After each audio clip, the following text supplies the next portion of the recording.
Isang tanong. Sobrang bilis po na ito. Dapat 1 second. Okay. 1, 2, 3, go. Fashion! Fashion! Iba yun. Iba po yun. Ang sapatos, 3,400. Ang pants, bigay ni Pinsan. At ang ating cornigan ay ang ating 2025 Color of the Year. What's up guys? Happy New Year and welcome 2025.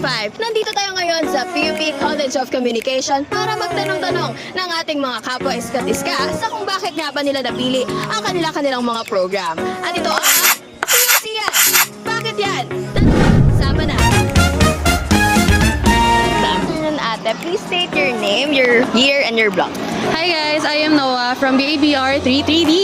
I'm MJ Castro from BABR 33D.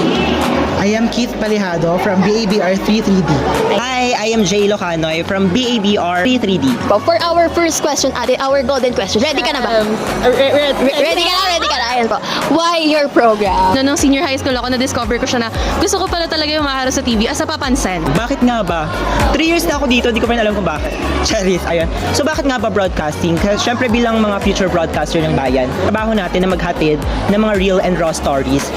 Why my program is, kasi broadcasting niya, so broad siya. Malawak yung sakop ng broadcasting. Yes. And because of that, madami tayong natututunan, madami tayong ma-explore through our program. Yes, copy-paste. Ay, hindi.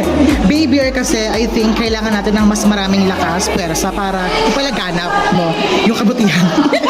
Ipalaganap yung mga contents, probably fact-check information, factual information sa masses. For our second question, Nay. Fast talk. Ay, fast talk. Super bilis ito, Nay. Dapat Go, mahabol go, mo. Ayan. Passion or practicality? Passion. Bilis, oh. bilis. Fast talk, Winner diba? siya. Ayun. Practicality or passion? I think passion. 1, 2, 3, go. Passion! Passion! Iba yun. Iba po yun. For our last question. Yes. Ayan. Anong ma-advise mo, ate, sa aspiring COCians na gustong tahakin yung same na path? Kailangan mong alamin kung ano nga ba yung esensya ng isang effective communication, because communication, it shapes a lot of things. So bilang mga future na alagad ng media, kailangan alamin nyo yung mga issues na kinakaharap natin and paano natin magagamit yung platform natin para ma-amplify yun and mabigyan natin ng solusyon yung mga issues na yun. Huwag silang magpapadala sa sinasabi ng iba, sundin nila yung gusto ng puso nila and kung saan sila masaya. Yun nila yung process kasi mafe-feel nila na parang shit, parang baka hindi ko kaya, ganito, ganyan. Pero isipin nila na parang kaya nila yon, i-explore nila yung sarili nila, gawin nila yung best nila and mag-focus sila sa self-growth. Siguro mahalin nyo lang talaga yung program nyo na pinili nyo. Kasi kapag minahal nyo yung program na pinili nyo, hindi naman magiging madali kasi wala namang madaling program, pero mas magiging bearable siya. So ayun lang, mahalin mo lang, pagsikapan mo para maabot mo yung mga goals mo. Ayan. Yes, perfect. Ang year, first year, ang program broadcasting at ang energy pang live on air palagi.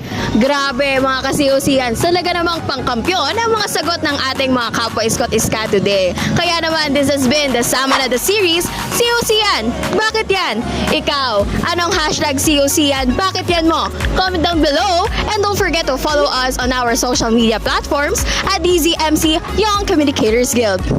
Bye-bye! Bye guys!